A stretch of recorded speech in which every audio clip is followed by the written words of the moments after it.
사랑하는 성도 여러분, 주님의 이름으로 환영하고 다시 한번 축복합니다. 오늘 우리는요, 주연절 마지막 주일 예배를 드리고 있습니다. 이번 주간은 좀 특별한 시간의 교착점 위에 우리가 서 있습니다. 당장 이번 주 화요일은요, 우리 민족 고유의 명절인 설날입니다. 가족들이 모여서 떡국을 나누고 덕담을 주고받는 풍성한 축제 시간인 거죠. 근데 바로 그 다음 날인 수요일은 무엇이냐면 기독교 절기상 사순절이 시작되는 제2 수요일입니다. 화려한 명절의 기쁨이 채 가시기도 전에 우리는 머리에 죄를 뒤집어 쓰고 너는 흑인이 흑으로 돌아갈 것을 기억하라 라고 하시는 이 준엄한 참회의 선언을 마주해야 합니다. 잔치와 금식, 풍요와 절제, 이 어울리지 않는 두 시간이 맞물려 있는 이번 주간 여러분의 마음은 어떠하십니까? 요즘 뉴스를 보면은요, 마음이 무거울 때가 있어요. 설 명절을 앞두고 있지만 금사가 금배라는 말이 나올 정도로 치솟는 물가 때문에 장보기가 겁난다고들 합니다. 네, 청년들은요, 취업 문턱에서 좌절하고 정치는 연일 대립과 갈등의 뉴스로 부배되고 있어요. 마치 온 세상이 거대한 소음과 불안으로 가득 차 있는 것만 같습니다. 최근 인기리에 방영 중인 드라마나 유행하는 웹툰들을 보면은요, 공통된 주제가 발견할 수 있어요, 여러분들. 그게 뭐냐면은요, 소위 회귀물이라고 하는 인생 2회차, 이런 것들이 많이 나타납니다. 현재의 삶이 너무나 고단하고 답답하니까요, 시간을 되돌려 다시 시작하고 싶다라고 하는 이 대중들의 열망이 투영이 된 거예요. 우리 모두는요, 내 인생에, 우리 가정에, 그리고 이 사회에 뭔가 거대한 반전이, 확실한 대박이 터지기를 기대합니다. 그런데 오늘 예수님은요, 그 거대함과 화려함을 기대하는 우리에게 아주 엉뚱한 이야기를 꺼내시고 계세요. 오늘 본문 바로 앞에는요, 지난주 우리가 살펴봤던 18년 된 병자를 안식일에 고치신 사건이 있었습니다. 회당장은 분노했고요, 예수님은요, 그들의 위선을 질타하셨습니다. 그것을 바라보는 무리들은요, 기뻐했죠. 엄청난 영적 전쟁과 승리의 현장이 있었습니다. 그리고 그곳에 있었던 무리들은요, 생각했을 거예요. 이제 드디어 주 예수님이 로마를 뒤집어 엎고 다윗 왕국을 재건하실 건가? 이분은 참 메시아니 분명 다윗의 왕국을 다시 세우실 거야. 거대한 폭풍이 몰아치겠구나. 그런 열망이 가득 차 있는 그러한 사람들과 군중과 열망 속에서요, 바로 그 순간에 그들의 기대에 찬 눈빛을 보면서 예수님이 하신 말씀이 무엇입니까? 오늘 우리가 읽은 말씀이잖아요. 하나님의 나라가 무엇과 같을까? 겨자씨 하나과 같다. 가루 서말 속에 갖다 넣어 전부 부풀게 하는 누룩과 같다. 라는 말씀이었어요. 폭풍이 아니라 씨앗이 아닙니다. 혼돈번개가 아니라 곰팡이라는 거예요. 이 얼마나 맵빠지는 비유입니까? 그러나 사랑하는 여러분, 오늘 우리는요, 이 작고 숨겨져 있고 보잘것없어 보이는 두 비유 속에 숨겨진 하나님 나라의 비밀을 발견해야 합니다. 오늘 말씀을 통해서 2026년 대한민국의 설 명절과 이 사순절의 길목에 선 우리에게 주시는 하나님의 세밀한 음성을 들으시기를 원합니다. 우리가 말씀을 다시 한번 보겠습니다. 먼저 18절과 19절의 말씀입니다. 그러므로 예수께서 이르시되 하나님 나라가 무엇과 같을까? 내가 무엇으로 비교할까? 마치 사람이 자기 채소밭에 갖다 심은 겨자씨 하나 같으니 자라 나무가 되어 공중의 새들이 그 가지에 깃들였느니라. 아멘. 예수님은요, 하나님 나라를 마치 사람이 자기 채소밭에 갖다 심은 겨자씨 하나 같으니라고 말씀하고 있어요. 여기서 우리는요, 이 말씀이 동일한 본문이 마태복음에 있는 것을 발견할 수 있는데요. 이 평행본문인 마태복음과 누가복음에는 차이가 있습니다.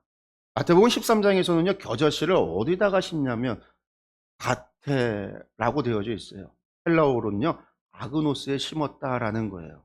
근데 누가는요, 의도적으로 단어를 바꿔서 채소 밭에, 케포스에다 심었다라고 기록하고 있습니다. 헬라어 케포스는요, 야생의 들판이 아니라 주인이 울타리를 치고 정성껏 가꾸는 정원을 의미하는 거예요. 당시 유대 랍비 문헌을 따르면 겨자라고 하는 거는요, 사실상 잡초에 가까운 식물이라 정원에 심는 것을 금지하는 규정까지, 율법까지 만들어졌다라고 그래요. 번식력이 너무 강해서 다른 작물들을 망칠 수 있기 때문인 거예요. 근데 본문의 주인은요, 이 잡초 취급을 받는 지극히 작은 씨앗 하나를요, 자신의 소중한 정원 한가운데 의도적으로 가져다 심었다라는 거예요. 어쩌다 우연히 씨앗이 날려와 심겨진 게 아니라 주인이 의도를 가지고 목적을 가지고 정원에다가 심었다라는 거예요.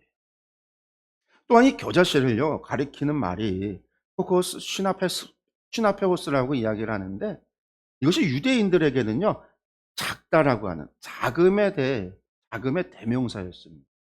그래서 겨자씨만하다라는 말은요, 가장 보잘것없다라고 하는 의미의 관용어였습니다. "그건 겨자씨만해. 이건 겨자씨 같아."라고 하면 그것은 보잘것없는 거야, 가치 없는 거야, 작은 거야, 그런 뜻으로 사용됐다라는 말이에요. 그러나 예수님의 말씀을 보니까요, 이 겨자씨를 갖다가 정원에 심었어요. 주인이 그 정원에 겨자씨를 심었더니 그 결과가 어떻게 되어졌습니까? 자라 나무가 되었다라는 겁니다. 근데 사실 식물학적으로 보면은요, 겨자는요, 나무가 아니에요. 일년생 풀입니다. 풀. 다 자라봐야 2m에서 3m 정도 자라는 관목 정도로 우리가 볼 수 있어요. 근데 유대인들에게 있어서는 이거는요, 그저 잡초 취급을 받는 가치 없는 풀입니다. 그런데 누가는요, 이것을 나무라고 선포하고 있어요. 덴드론이라고. 나무라고 이야기합니다. 이것은 식물학적 서술이 아닌 신학적인 선포예요. 신앙의 고백인 거죠. 예수님은 겨자씨 안에 있는 그 생명력을 보시고 겨자씨가 자라 나무가 되었다라고 선포하고 있는 거예요. 또한 그 나무는 공중의 새들이 깃들게 될 정도로 둥지를 짓고 깃들어서 생활할 수 있을 정도로 커진다라는 거죠. 그런데 이것은요, 구약 다니엘서 4장에 나오는 하늘까지 다 만민이 깃드는 그 거대한 제국의 나무를 떠올리는 이야기. 예수님은 이 보잘것없는 겨자씨에, 그 작은 겨자씨에 큰 나무를 덧입혀서 비유로 말씀하고 있는 겁니다. 여기서 우리는요, 하나님 나라를 어떠하다라고 말씀하시는 예수님의 말씀 속에서요, 하나님 나라의 원리를 발견해야 돼요. 한마디로 하나님의 나라는요, 겉으로 보이는 화려한 규모로 임하는 것이 아니라 작지만 살아있는 생명력, 잡초와 같은 생명력으로 임한다라는 사실이에요. 세상은요, 빅데이터를 이야기하고 메가 트렌드를 이야기하고 대형 교회를 말하면서 크기를 성공의 척도로 이야기해요. 그러나 하나님의 통치 방식은 달라요. 하나님은 잡초 취급을 받는 지극히 작은 씨앗 하나를 주목하시고 그것을 당신의 정원에, 당신의 교회에, 당신의 역사 가운데 심으셔서 끝내는요, 거대한 생명의 나무로 키워내신다라는 거예요. 그런데 이것이 복음의 역설입니다. 자금이 큼을 이기고 생명의 규모를 압도하는 거예요. 이 하나님 나라의 원리가 오늘 우리의 삶, 특별히 우리 자라나는 청소년과 청년들에게는 큰 의미가 있습니다. 우리 사랑하는 학생 여러분, 요즘 유행하는 말 가운데 하나가 수저계급론이라는 게 있어요. 수저계급론. 흙수저로 태어났다, 금수저로 태어났다, 다야 수저로 태어났다라고 하는 수저계급론이 있어요. IMF 이후로 우리나라를 계속해서 지칭하는, 젊은 사람들이 지칭하는 말 가운데 하나가 헬조선이라는 말이 지금도 여전히 사용되어지고 있습니다. 이런 자주 섞인 말들이 지금도 여전히 유행하고 사용되어져요. 아무리 노력해도 금수저를 이길 수 없다라고 하는 절망감이 팽배하기 때문인 거예요. 대학 입시를 준비하는 우리 청소년들 친구들의 성적표와 나를 비교하면은요, 나는 겨자씨만도 못해, 나는 잡초야라고 스스로를 비하하고 있지는 않나요? 이번 설명절 친척들이 모이면 의뢰 청년들이 하는 말은 "취직은 했니?"라는 말이고, 고3 졸업하는 아이들한테 하는 얘기는 "대학은 어디 갔니?"라고 하는 이야기일 것이고, 청년들에게는요 대부분 연봉은 얼마나, 직장을 구했으면 연봉은 얼마냐고 묻는 그런 질문들이요 쏟아져요. 그런 질문들 앞에서 여러분의 존재가 한없이 작아지는 것을 느낄지도 모릅니다. 저도 마찬가지예요. 늘 설 명절이 돼서 저희 교회를 후원하는 교회들이나 선배 목회자들이나 찾아가서 명절에 인사를 하거든요. 늘 하는 말이 그거예요. "교회는 어때? 성도님은 좀 늘었어?" 늘 묻는 말이에요. 늘 그런 질문 앞에 그냥 웃고 말죠. 이렇게 "잘 지내고 있어요." 그냥 그러면서 얼버무리기도 하고. 그런 질문 앞에요 초라해 보일 수 있어요. 그러나 여러분은 이미 거대한 나무를 품고 있는 존재라는 사실을 믿으시기 바라요. 하나님이 우리를 택하여 심으시, 하나님이 우리를 택한 거는요 우리의 겉모습 때문이 아니에요. 우리의 크기 때문이 아니에요. 우리 안에 있는 생명력 때문이라는 거예요. 부모님들께도 부탁을 드립니다. 이번 명절 자녀들에게 "왜 너는 이것밖에 못하니?" 라고 다그치지 마세요. 대신에 내 안에 심겨진 하나님 나라의 씨앗이 얼마나 아름답고 큰 나무가 될지 나는 기대가 된다라는 이야기를 해 주시고 축복해 주시기 바랍니다. 겉으로 보이는 스펙의 크기가 아니라 그 안에 꿈틀대고 있는 생명의 가능성을 봐주십시오. 여러분들 그것이 예수님의 시선입니다. 두 번째 예수님의 비유는요 누룩에 관한 비유의 말씀이에요. 20절과 21절의 말씀을 보겠습니다.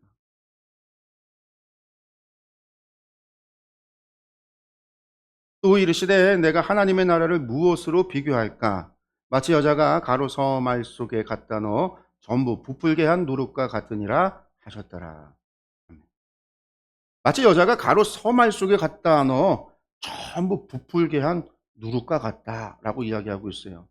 여기서 여러분들 가루 서말이라고 하면요 이게 얼마나 많은 양인지 어느 정도 분량인지 잘 모르시잖아요. 서말이라는 거는요 약 한 20리터에서 40리터 정도 해당하는데, 그 정도 양이면은요 100명 이상이 먹을 수 있는 빵을 만들 수 있는 엄청난 양이에요. 그리고 이것은요 창세기 18장에서 사라가 새 천사를 대접할 때 준비했던 양과 동일합니다. 그러니까 이것은 단순히 한 끼 식사가 아니라 하나님의 잔치를 상징하는 말이에요. 서말이라고 하는, 가로 서말이라는 말은 관용적인 표현이다 생각하시면 돼요. 아, 이거는 하나님의 잔치를 상징하는 말이에요. 잔치. 거기에 필요한 엄청나게 많은 그 가루 속에 들어있는 누룩이다라는 거죠. 근데 이 주목할 단어가 있어요. 갖다 넣어라고 번역이 된 헬라어 엔크립토라고 하는 말입니다. 이 엔크립토라고 하는 단어는요, 뭐뭐뭐 안에라고 하는 n과 숨기다라고 하는 크립토, 이 두 단어의 합성이에요. 합성어예요. 그러니까 직역을 하면요, 가루 속에 숨겨 놓았다라는 뜻입니다. 누룩은 반죽 속에 들어가는 순간에 자신의 형체를 잃어버리게 되어져 있어요. 눈에 보이지 않습니다. 사라진 거예요. 하지만 그 속에서 주오모의 역사가 일어나요. 주오모. 주오모가 뭐냐? 바로 시키다라는 거예요. 부풀게 하다라는 뜻이.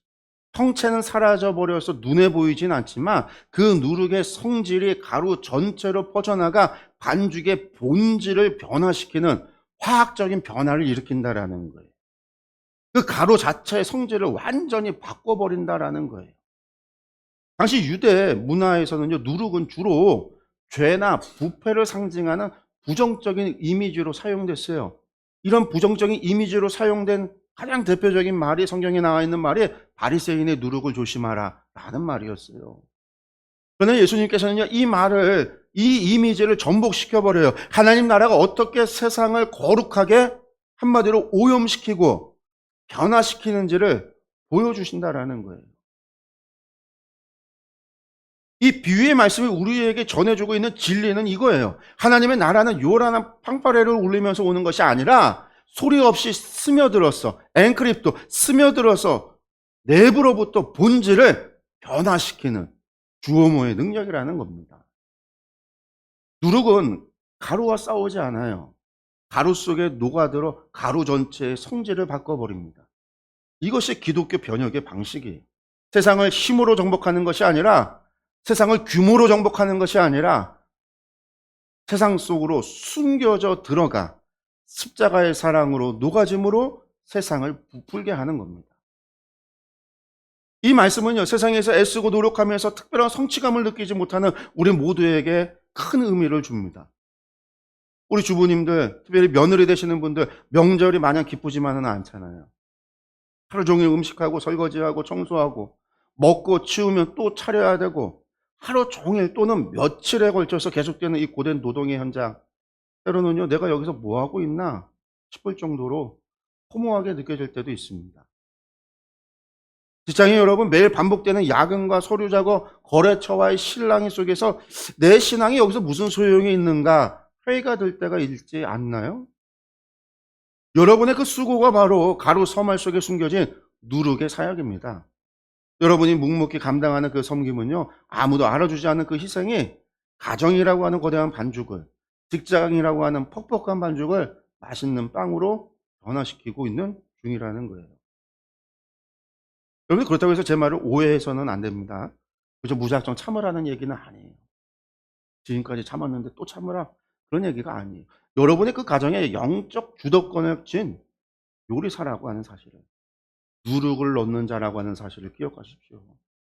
비굴한 복종이 아니라 이대로 가정을 요리하는, 내가 가정을 거룩한 반죽으로, 맛있는 반죽으로 요리하는 주도적인 헌신이라는 사실을 기억하십시오.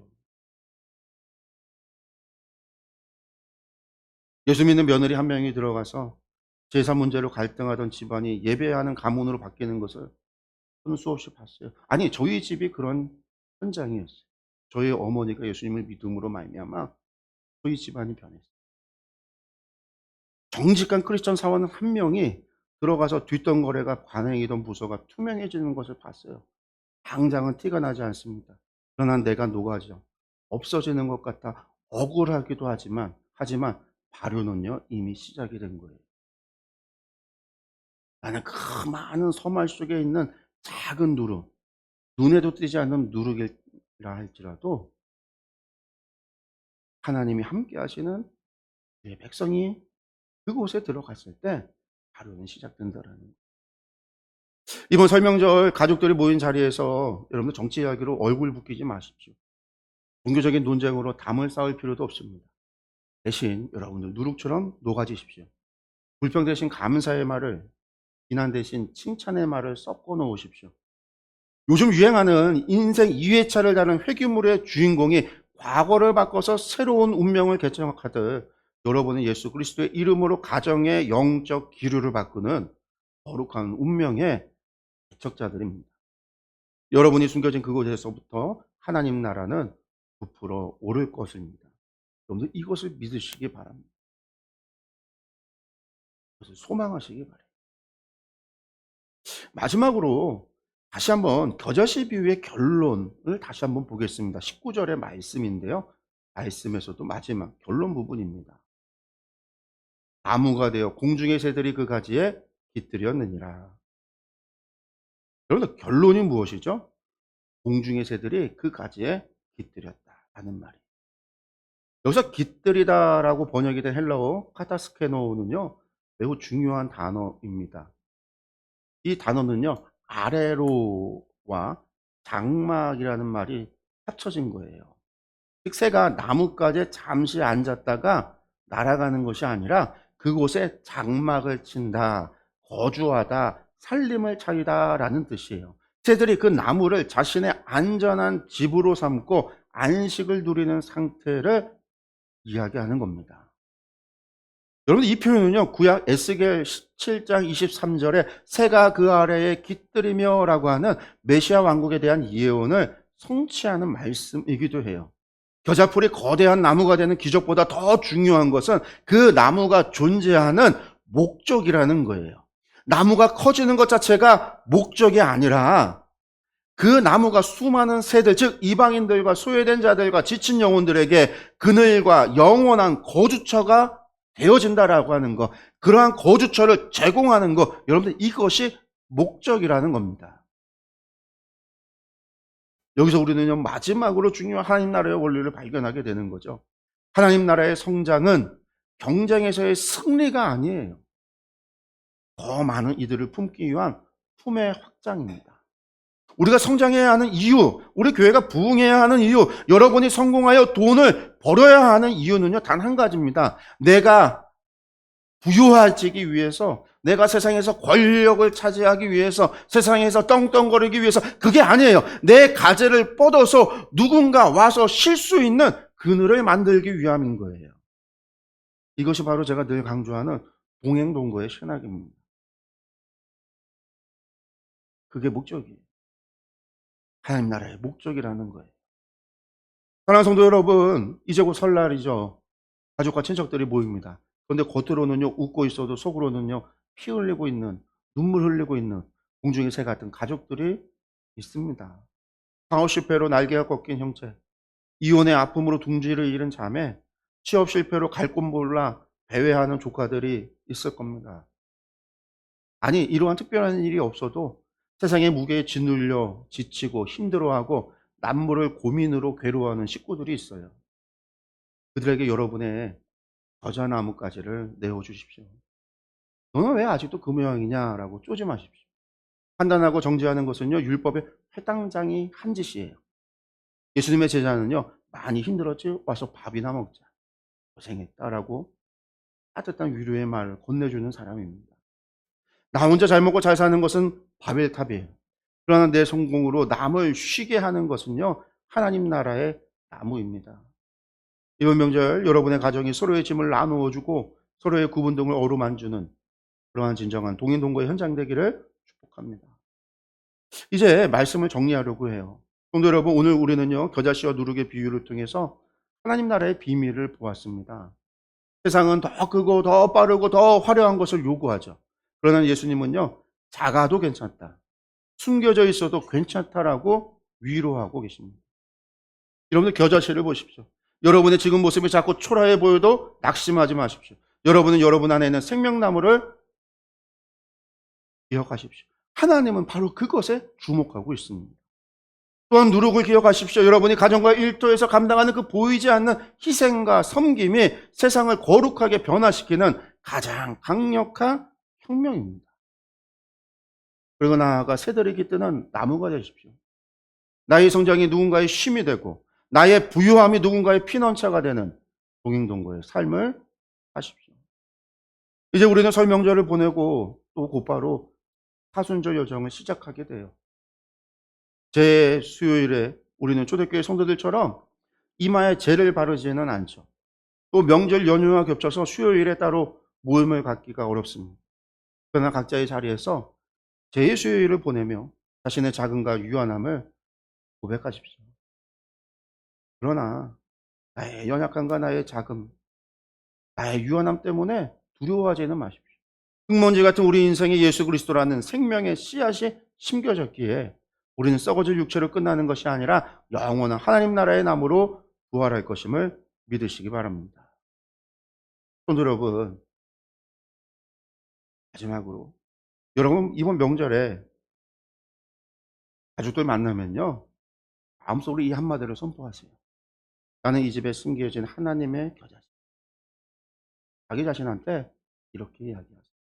그리고 여러분 혹시라도 누군가 여러분의 속을 긁는 사람이 있으면요, 같이 화내지 마시고요, 속으로 이렇게 외치세요. 지금 누룩이 들어간다.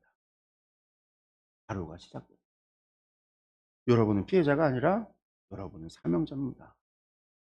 여러분들은 사명을 부여받고 여러분들의 자리에 파송된 사명자예요. 사랑하는 성도 여러분, 이번 한 주간 세상의 소음에 휘둘리지 말고 여러분의 일상이라는 채소밭에 심겨진 하나님 나라를 가꾸십시오. 반죽이라는 세상, 반죽 같은 이 세상 속에서 같은 가루가 돼서 동화되는 인생이 아니라 누룩이 되어 그 반죽 속으로 깊이 파고들어 그 반죽을 변화시키는, 그래서 그날 주님 앞에 섰을 때 내가 내 나라를 위해 참으로 멋지게 자라났구나 칭찬받는 저와 여러분들이 되시기를 주님의 이름으로 간절히 축원합니다.